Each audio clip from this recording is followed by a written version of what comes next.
है ना, यही बात वो चल रही थी ना अपनी।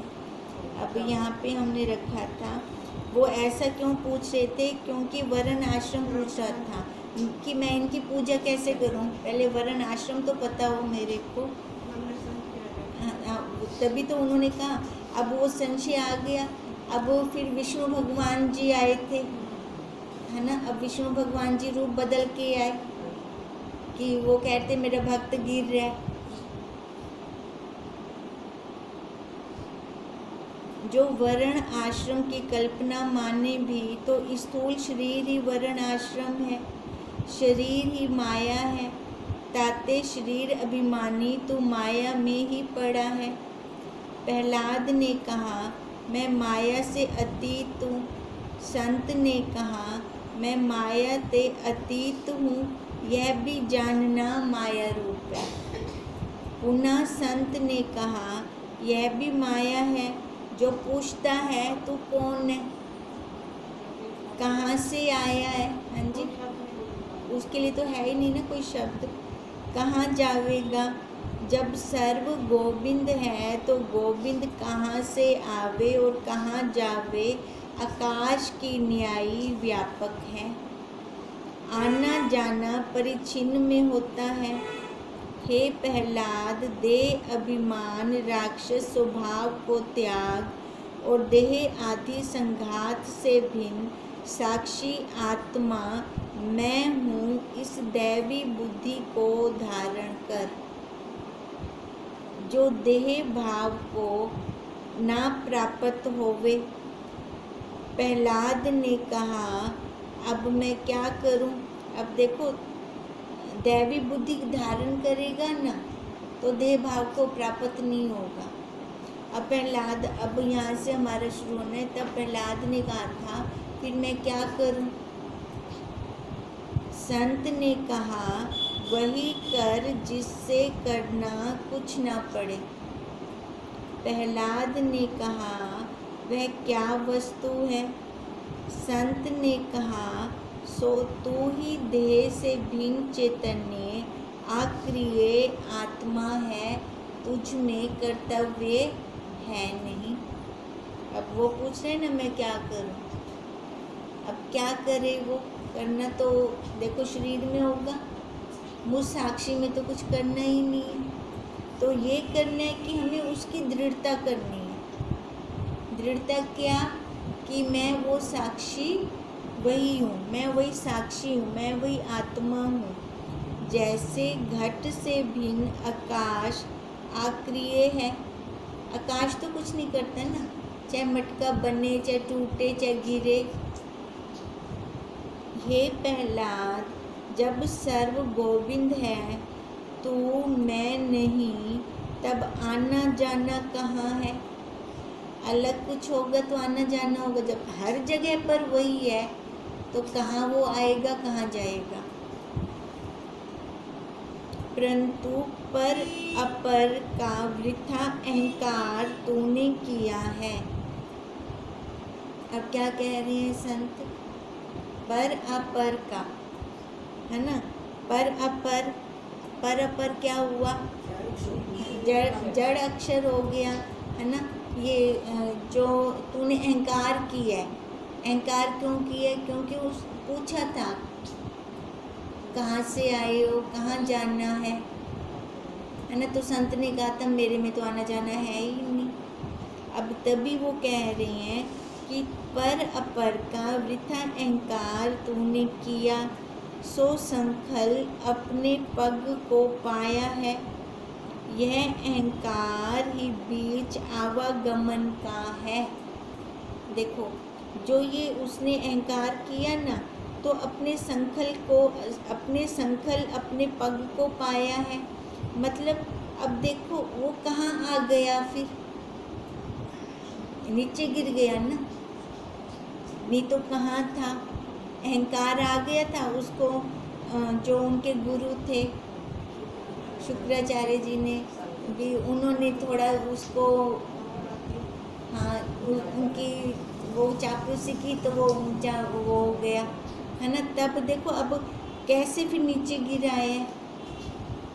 यह अहंकार ही आवागमन का बीच का है। हमारा क्यों जन्म हो रहा है बार बार?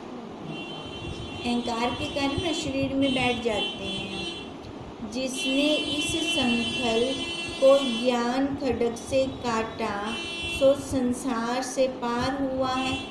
अब ये इस संखल को जो काट जाएगा, जो ये जंजीर को काट लेगा, है ना, अब तब भी वो उठेगा। अब ये जंजीर कौन सी है? अहंकार की। यहाँ हमारे पैर बंधे पड़े हैं, हम बंधे, बिना बंधे जंजीर के बंधे पड़े हैं, तभी हम यहाँ से उठ नहीं पा रहे। हे प्रहलाद, नाम जो तूने पूछा है सो नाम रूप तो भ्रम अहंकार है। सर्व मन बुद्धि आदिकों का ज्ञाता प्रकाशक एक ही मैं चैतन्य साक्षी हूँ।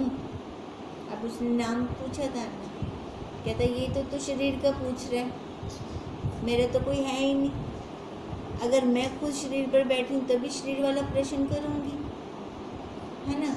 तो अब वो यही कह रहा है, मैं चैतन्य साक्षी आत्मा हूँ, मेरा ज्ञाता और कोई नहीं है। क्या मैं तेरे को बताऊँ कि मैं कौन हूँ? जो मेरे आने जाने, इससे मैं स्वयं प्रकाश हूँ। जो मेरे आने जाने को जाने, कोई मेरे आने जाने को नहीं जान सकता। मैं स्वयं ही अपने आप को जान सकता हूँ।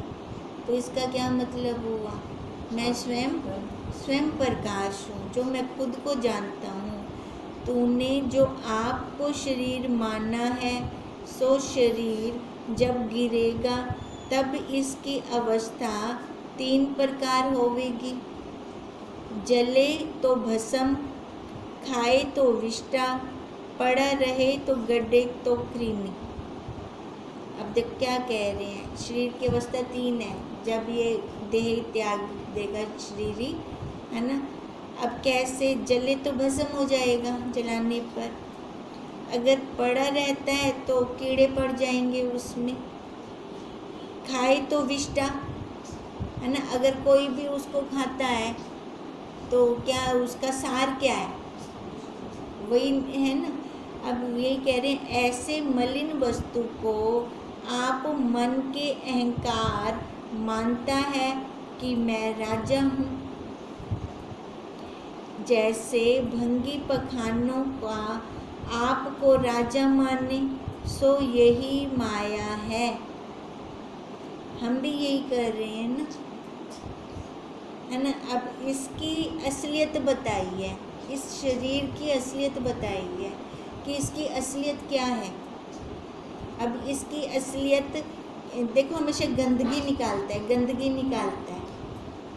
अब वही कह रहे हैं, भंगी अगर अपने को पैखाने का राजा माने तो कौन उसको मानेगा। अब ऐसे ही हम इस शरीर की गंदगी वाले शरीर को हम अपना माने बैठे हैं। कहाँ यह अत्यंत मल मूत्र नरक रूप दृश्य रूप देह, कहाँ तू शुद्ध चैतन्य दृष्टा साक्षी आत्मा, है ना। कहाँ तो तू नौकर, कहाँ तू सेठ। तो हम नौकर क्यों बने? नौकर हम तब बनते हैं जब इस शरीर को मैं मानते हैं, और सेठ हम तब बनते हैं जब हम साक्षी स्वयं में इस शरीर का दृश्य, मैं देखने वाला, मैं दृष्टा, तब मैं सेठ। तुझको लज्जा नहीं आती? उल्टा काम हो रहा है ना, कि मल मूत्र को अपना स्वरूप मानता है। हे मूर्ख, भंगी भी विष्टा को अपना रूप नहीं मानते। तू तो पंडित है। देह अभिमान ही सर्व दुखों का मूल है। अब मूल क्या है? जड़ क्या है ना। शरीर को मैं मानना सबसे बड़ी जड़ है ये। हम दुखी क्यों हैं? अगर हम विचार कर कर देखें तो दुख हमारा यही निकलेगा। जहाँ से भी दुख निकल रहे ना, किसी को हमने अपना मान रखा है, वहाँ से दुख निकल रहा है। कोई जा रहा है रास्ते में, है ना, उसने गाली गलौज कर दी, उसका दुख कितने टाइम, घर जाते जाते तो भूल ही जाते हैं, याद ही नहीं रहता हमें। और ऐसा ही व्यवहार किसी अपने ने किया, फिर है ना, वो नहीं भूला जाता, वो बैठ जाता है, दिमाग के अंदर बैठ जाता है। फर्क क्या था, ये फर्क है ना। अब यही कह रहे हैं, जितने भी हमारे संबंध हैं हमने उनको अपना बना लिया है, जबकि ये हमारी प्रारब्ध चल रही है। प्रारब्ध में हमारा उनको कर्मों का लेन देन था, वो हमने किया और निबेड़ा हो गया, बस। अब जब हम गाड़ी रेल पे जाते हैं, ट्रेन पर, है ना, रास्ते में हमें मिलते हैं, 2-3 घंटे हम इकट्ठे बैठे रहते हैं। अब वो 2-3 घंटे वाला भी तो हम भूल जाते हैं, है ना, दिमाग में रहता तो नहीं ना। पर यहाँ पे तो फिर देखो, हमने इकट्ठे रहना है, कितने सालों तक रहना है। बोला भगवान जी आखते ने तेरी प्रारब्ध हो बांधी नहीं दिमाग विच, यो तो पुरुषार्थ है, यही तो हमारा पुरुषार्थ है। हमने यही तो पुरुषार्थ करना है कि हमने अपने दिमाग में बिठाना है कि मैं साक्षी चैतन्य, ये आकार का प्रारब्ध है, शरीर का प्रारब्ध है, वो काटना है मेरे को, ये व्यवस्था मिली हुई है, यहाँ पे रह के काटना है। जब ये मेरे अंदर बैठ जाएगा, दृढ़ता आ जाएगी कि मैं साक्षी चैतन्य हूँ, मेरा यहाँ कोई नहीं है, कोई संबंध अपना सच्चा नहीं है क्या? कोई भी संबंध सच्चा नहीं है अपना, फिर मैंने क्यों मानना? उस भगवान ने थोड़ी बोला मेरे को ये तेरा सच्चा है। यहाँ पे तो संसार ने जो शरीर को नाम दिया और सामने हमने किसी और को नाम दे दिया, वो हमने संबंध बना लिए। अब उन संबंधों को ख़त्म भी कौन करेगा? हम ही करेंगे ना। क्यों? हमने बनाए हैं, हमें ही ख़त्म करनी है। जब हम ये ख़त्म करेंगे तब हम उठ पाएंगे, नहीं तो हम उठ नहीं सकते, फिर नहीं तो हम चल नहीं सकते। आपके घर से फोन हे मूर्ख भंगी भी विष्टा को अपना रूप नहीं मानते, तू तो पंडित है। देह अभिमान ही सर्व दुखों का मूल है। जब अहंकार ना रहा तब सर्व दुख भी नष्ट हो जाते हैं। हे प्रहलाद, बाहर से कहे मैं शरीर नहीं, भीतर से शरीर भी मान रखे तो भला नहीं है ना। बाहर से वाणी से तो बोलते रहे मैं शरीर नहीं, मैं शरीर नहीं, पर भीतर से, है ना, व्यवहार हमारा वैसा हो तो कल्याण कहाँ होगा? ना वह ज्ञानी है ना वह योगी है। अब लटक गया बीच में, ना तो पूरा ज्ञानी बन सकिया, ना वो संसार को पूरा अपना सकिया, विच लटक मरिया, उसको ज़्यादा दुख होगा। फिर केवल दुख का भागी है, इससे निश्चय जान, शरीर काल का ग्रास है। देखो जा रहा है जा रहा है जा रहा है, ये शरीर रुका कभी? काल खा रहा है इसको, जितना मर्जी हम इसको रोकने की कोशिश करें नहीं रुक सकता। शरीर काल का ग्रास है, मैं इस काल का भी काल रूप हूँ।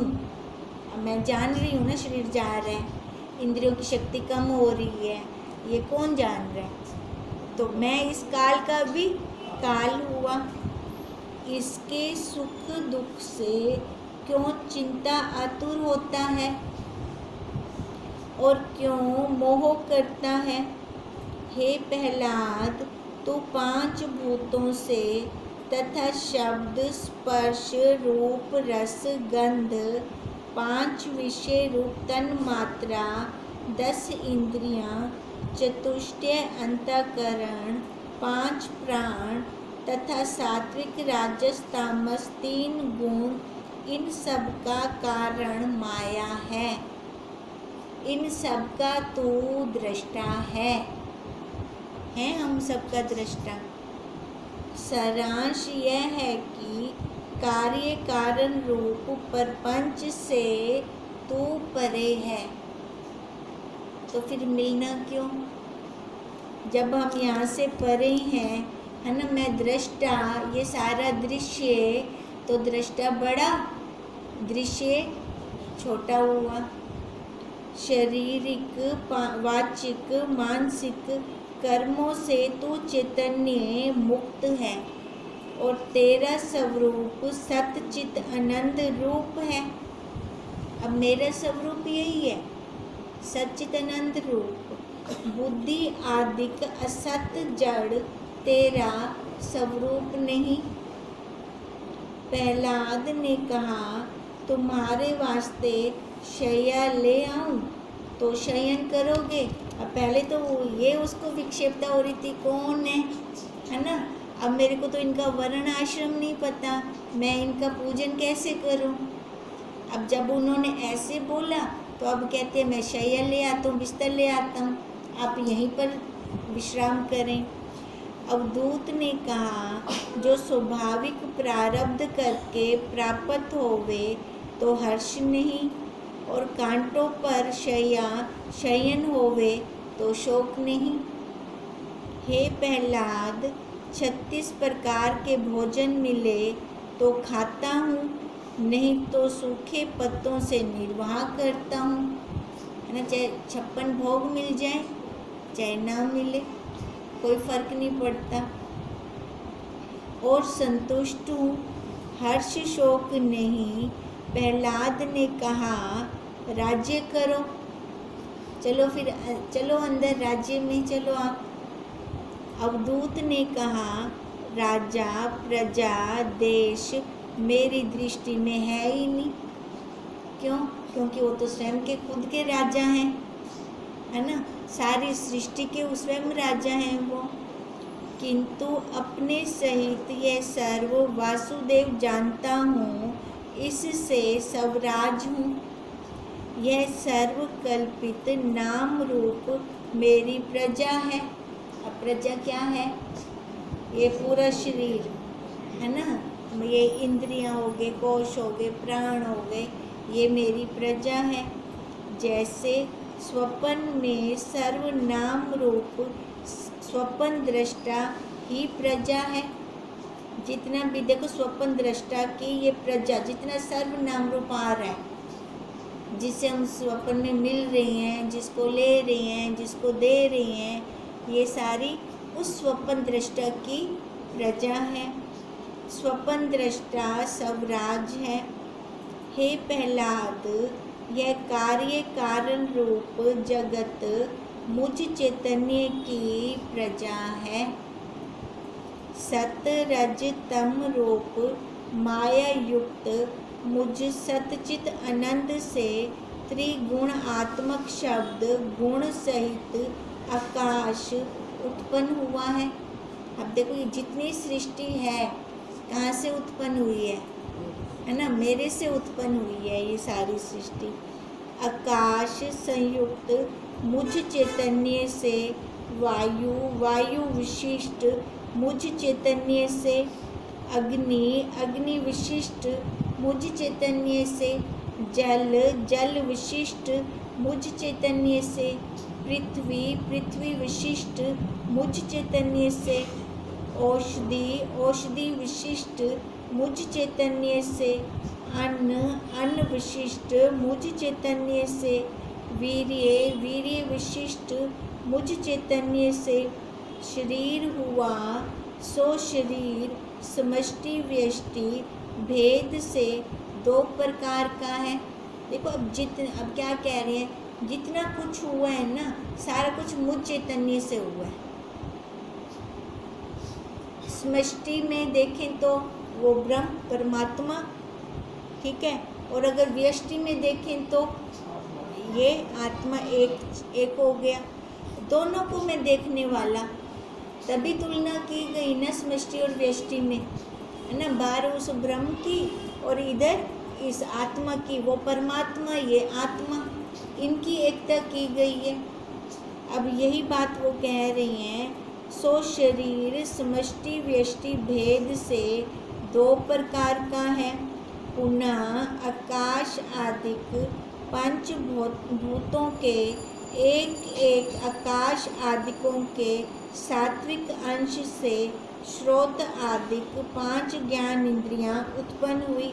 अब जैसे एक उसने अपने पास रखा, बाकी 3 भाग बांट दिए, ऐसे हुआ था ना, है ना। पंचीकरण कैसे हुआ था, इस हिसाब से पंचीकरण हुआ था। अब ऐसे कह रहे हैं, पुनः 5 भूतों के सात्विक साक्षी अंश से चतुष्टय अंतःकरण हुआ। 5 भूतों के साक्षी राजसी अंश से वाक आदिक 5 कर्म इंद्रियां उत्पन्न हुई। 5 भूतों के साक्षी राजसी अंश से प्राण अपान 5 प्राण उत्पन्न हुए। 5 भूतों के तामसी अंश से काम क्रोध आदिक 25 प्राकृति उत्पन्न हुई। हे प्रहलाद, यह सब ते मेरी प्रजा है। अब प्रजा का बताया ये सारा। मैं चैतन्य राजा एक ही हूँ, अपनी सत्ता स्फूर्ति देकर पूर्वोत्तक सर्वनाम रूप प्रजा की पालना करता हूँ। अब ये सारी प्रजा की पालना कौन कर रहा है, मेरे द्वारा हो रही है ना। ये तो होगी शास्त्रीय भाषा। अब हम देखें कैसे ब्लड जा रहा है ना, कैसे विष्टा का अलग से निकल रहा है, कैसे हड्डियाँ बन रही हैं अंदर, कैसे वाणी आ रही है, आवाज़ आ रही है, कान कैसे सुन रही हैं, जीवा, चमड़ा पूरे शरीर पर है, पर थर्मामीटर टेस्ट करने का जीभ पर कैसे उसने लगाया, है ना। और कैसे वो सारा अंदर से सारी क्रिया कर रहा है। बाहर अगर कोई कारपेंटर लगाए, कितना शोर शराबा होता है, लकड़ काटते हैं, है ना, चीरा देते हैं। अब माँ गर्भवती है, सोई पड़ी है, वो अंदर सारी प्रक्रिया करता पे, शेप देंदा पे, है ना, हड्डियां दी शेप कैसे अलग अलग दी। अब ये सारा कौन कर रहा है, वो साक्षी चैतन्य, वही मैं हूँ, वही मैं हूँ। मैं देखने वाला, है ना, ये दिखने वाला। अब जो दिखने में आ रहा है तो वो छोटा है, मैं छोटे को सिर पे क्यों बिठाऊं, मैं तो बड़े को लूँगा ना, तो बड़ा तो वो मैं साक्षी। अब तभी का ये सारी प्रजा है मेरी, मैं राजा हूँ, मैं इन सब की पालना कर रहा हूँ। मुझे कोई भी पूर्वोत्तक प्रजा पालना नहीं कर सकती, वो थोड़ी मेरे को पालेंगे, मैं ही उनको पालूँगा। इससे स्वराज हूँ, तो भी स्वराज मेरे मुताबिक हुआ चाहता है, तो देह अभिमान का त्याग कर और आपको सच्चित आनंद मान फिर जान। अब तो वो क्या कह रहे हैं, मैं खुद का स्वयं का राजा हूँ। अगर तू मेरी तरह बनना चाहता है तो सबसे पहले क्या करना पड़ेगा, अहंकार का त्याग करना पड़ेगा। अहंकार का त्याग होने के बाद तो ये फिर जानेगा कि मैं खुद सच्चिदानंद हूँ। सबसे बड़ी रुकावट यही है, अहंकार आ जाता है, शरीर का अहंकार आ जाता है। आपको त्याग के भजन किसका करता है, तुझको लज्जा नहीं आती, खुद बादशाह होकर भरम से आपको भंगी मानता है। शरीर पर आ गया ना, शरीर पर आने से भंगी बन गया। तुझ चैतन्य विषय द्वैत का मार्ग ही नहीं, चाहे मैं भी बना रहूं और रस भजन का पाऊं सो कठिन है। हमारे साथ भी ऐसे होता है ना। हम चाहते हैं हम भी पूरे बने रहें, है ना, कोई मान अपमान ना हो हमारा, थोड़ा सा भी ना हो, और इधर भजन में भी मैं पूरा उतरूं, कैसे होएगा संभव? संभव तो हो ही नहीं सकता। तभी तो हम वहाँ तक पहुँचते नहीं तो देरी किस बात की? अगर हम देखें तो हमें इतना टाइम क्यों लग रहा है? रास्ता नहीं साफ हो रहा हमारा, है ना। ये देह अभिमान आपको त्याग के भजन किसका करता है? तुझको लज्जा नहीं आती? खुद बादशाह होकर भरम से आपको भंगी मानता है। तुझ चैतन्य विषय द्वैत का मार्ग ही नहीं। चाहे मैं भी बना रहूं, भी चाहना तेरी ये है, मैं भी बना रहूं शरीर से और रस भजन का पाऊं, है ना, सारा मेरा मान करें, तो यही है ना। बना शरीर का बना रहना क्या है? यही तो है।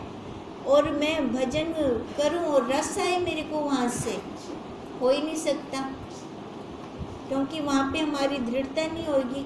सो कठिन है। तो यही हाल हमारा भी है, हम भी सुधरें। अब कब तक ये चलता रहेगा हमारा, है ना। तभी तो हमें देरी लग रही है ना। हमारी देरी का कारण क्या है? भजन करूं पीछे कि मैं होकर के भजन करूं, भजन का रस आए मेरे को। रस आए, वो कैसे आएगा रस? ठीक है, रस आए। नहीं आ सकता ना। जब तक देह अभिमान चढ़ा हुआ तो भजन का रस नहीं आ सकता। ओम